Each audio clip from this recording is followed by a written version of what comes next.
ಗರ್ಭಧಾರಣೆ ಹೆಣ್ಣೊಬ್ಬಳ ಜೀವನದ ಮಹತ್ವದ ಘಟ್ಟ.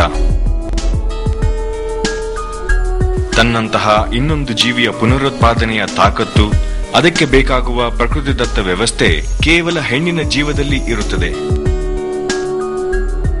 ಗಂಡು ಅದಕ್ಕೆ ನಿಮಿತ್ತ ಮಾತ್ರ. ಮಹಿಳೆಯ ಬಸುರಿನ ಸಮಯದಲ್ಲಿ ಪತಿ ಮತ್ತು ಮನೆಯವರು ಸಾಧ್ಯವಾದಷ್ಟು ಮಟ್ಟಿಗೆ ಮಾನಸಿಕ ಬಲ, ನೆಮ್ಮದಿ ಇರುವಂತೆ ನೋಡಿಕೊಳ್ಳಬೇಕು. ಜೊತೆಗೆ ಆಹಾರ, ಆರೋಗ್ಯದ ವಿಷಯದಲ್ಲೂ ಗಮನ ಕೊಡುವುದು ಉತ್ತಮ. ಬಸುರಿನ ಸಮಯದಲ್ಲಿ ಹೆಚ್ಚು ಪೋಷಕಾಂಶಗಳು ಯಾಕೆ ಬೇಕು ಎಂಬುದು ಯಕ್ಷ ಪ್ರಶ್ನೆಯೇನಲ್ಲ.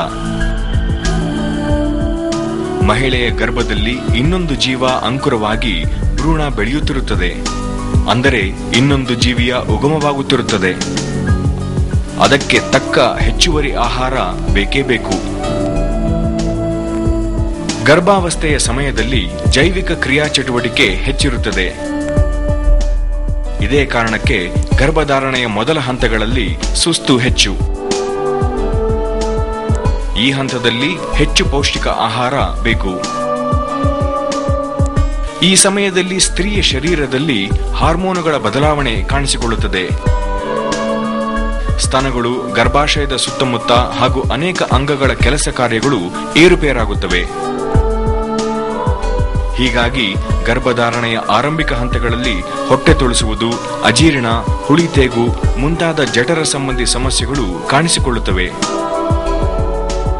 ಹಾಗೆಯೇ ಕಿಡ್ನಿಗಳು ಮಾಮೂಲಿಗಿಂತ ಹೆಚ್ಚು ತ್ಯಾಜ್ಯ ಉತ್ಪಾದಿಸುತ್ತವೆ. ಹೀಗಾಗಿ ಕಿಡ್ನಿಯ ಮೇಲೆ ಒತ್ತಡ ಜಾಸ್ತಿ. ಅಲ್ಲದೆ ಭ್ರೂಣ ಬೆಳವಣಿಗೆಯ ವೇಗಕ್ಕೆ ತಕ್ಕಂತೆ ಪೌಷ್ಟಿಕಾಂಶಗಳನ್ನು ಕರಳುಬಳ್ಳಿಯ ಮೂಲಕ ತಾಯಿಯ ದೇಹದಿಂದ ಪಡೆದುಕೊಳ್ಳುತ್ತದೆ. ಈ ಎಲ್ಲ ಕಾರಣಕ್ಕೆ ಗರ್ಭಿಣಿ ಸ್ತ್ರೀಯರು ಸೇವಿಸುವ ಆಹಾರದ ಬಗ್ಗೆ ಕಾಳಜಿ ವಹಿಸಲೇಬೇಕು. ಆಹಾರವನ್ನು ವಿವಿಧ ಗುಂಪುಗಳಾಗಿ ವರ್ಗೀಕರಿಸಿದಾಗ ಸಂಪೂರ್ಣ ಆಹಾರ ಎಂದರೆ ಏನು ಎನ್ನುವ ಅರಿವಾಗುತ್ತದೆ. ಆಗ ಪ್ರತಿ ಗುಂಪಿನ ಆಹಾರವನ್ನು ಯಾವ ಮಿಶ್ರಣದಲ್ಲಿ ಹೇಗೆ ಸೇವಿಸಬೇಕು ಎಂಬುದು ಯೋಜಿಸಬಹುದು. ದವಸ ಧಾನ್ಯಗಳು ಶುದ್ಧ ಸಸ್ಯಾಹಾರಿಗಳಾಗಿದ್ದಲ್ಲಿ ಬಹುತೇಕ ಪೋಷಕಾಂಶಗಳನ್ನು ದವಸ ಧಾನ್ಯಗಳ ಮೂಲಕವೇ ಪಡೆದುಕೊಳ್ಳಬೇಕಾಗುತ್ತದೆ.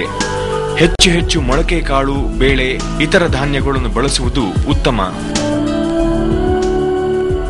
ಹಾಲು ಮತ್ತು ಹಾಲಿನ ಉತ್ಪನ್ನಗಳು.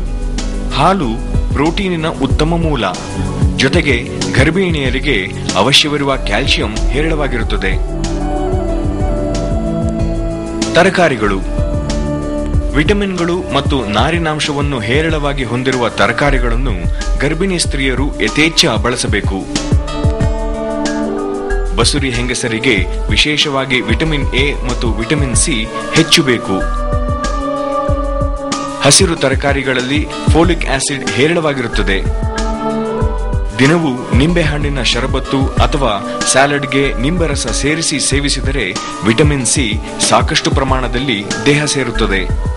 ಇದು ತರಕಾರಿಗಳಲ್ಲಿನ ಕಬ್ಬಿಣದ ಅಂಶವನ್ನು ಹೆಚ್ಚು ಹೀರಿಕೊಳ್ಳಲು ನೆರವಾಗುತ್ತದೆ. ಹಣ್ಣುಗಳು.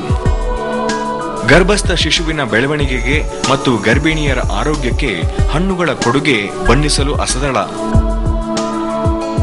ವಿವಿಧ ಅವಶ್ಯಕ ಪೋಷಕಾಂಶಗಳು ಮತ್ತು ನಾರಿನ ಅಂಶ ಹಣ್ಣುಗಳಿಂದ ದೊರೆಯುತ್ತವೆ. ಹಣ್ಣುಗಳಲ್ಲಿ ಆಂಟಿ ಆಕ್ಸಿಡೆಂಟ್ಸ್ಗಳು ಹೆಚ್ಚಿರುವುದರಿಂದ ರೋಗಾಣುಗಳ ವಿರುದ್ಧ ಹೋರಾಡುವ ತಾಕತ್ತು ಹೆಚ್ಚುತ್ತದೆ. ಗರ್ಭಧಾರಣೆ ಸಮಯದಲ್ಲಿ ಕಾಡುವ ಮಧುಮೇಹ, ರಕ್ತದೊತ್ತಡ, ಹೃದಯ ತೊಂದರೆ, ಸಂದುವಾತ ಇತ್ಯಾದಿ ಕಾಯಿಲೆಗಳು ಬರದಂತೆ ತಡೆಯಬಹುದು. ಮೀನು, ಮಾಂಸ, ಮೊಟ್ಟೆ. ಮಾಂಸಾಹಾರದ ನಿಯಂತ್ರಿತ ಸೇವನೆ ಶಿಶುವಿನ ಬೆಳವಣಿಗೆಗೆ ಸಹಕಾರಿ. ಬಹುತೇಕ ಪೋಷಕಾಂಶಗಳು ಮಾಂಸಾಹಾರದಲ್ಲಿ ಸಿದ್ಧ ರೂಪದಲ್ಲಿ ಲಭ್ಯ. ಆದರೆ ಅತಿಯಾದ ಸೇವನೆ ಒಳ್ಳೆಯದಲ್ಲ ಎಂಬುದನ್ನು ಮಾಂಸಾಹಾರಿಗಳು ನೆನಪಿಟ್ಟುಕೊಳ್ಳಬೇಕು. ಗರ್ಭಧರಿಸುವ ಸಮಯದಲ್ಲಿ ಕೊಬ್ಬಿನ ಅಂಶವುಳ್ಳ ಆಹಾರ ಹೆಚ್ಚು ಸೇವಿಸಬೇಕೇ ಬೇಡವೇ ಎಂಬುದು ಇನ್ನೂ ಚರ್ಚೆಯಲ್ಲಿದೆ. ಹೆಚ್ಚು ತುಪ್ಪ ತಿಂದರೆ ಹೆರಿಗೆ ಸುಲಭ ಎಂಬ ನಂಬಿಕೆಯೂ ಇದೆ. ಆದರೆ ತುಪ್ಪ ತಿನ್ನುವುದಕ್ಕೂ ಹೆರಿಗೆ ಸುಗಮವಾಗುವುದಕ್ಕೂ ಸಂಬಂಧವಿಲ್ಲ ಎನ್ನುತ್ತಾರೆ ವೈದ್ಯರು.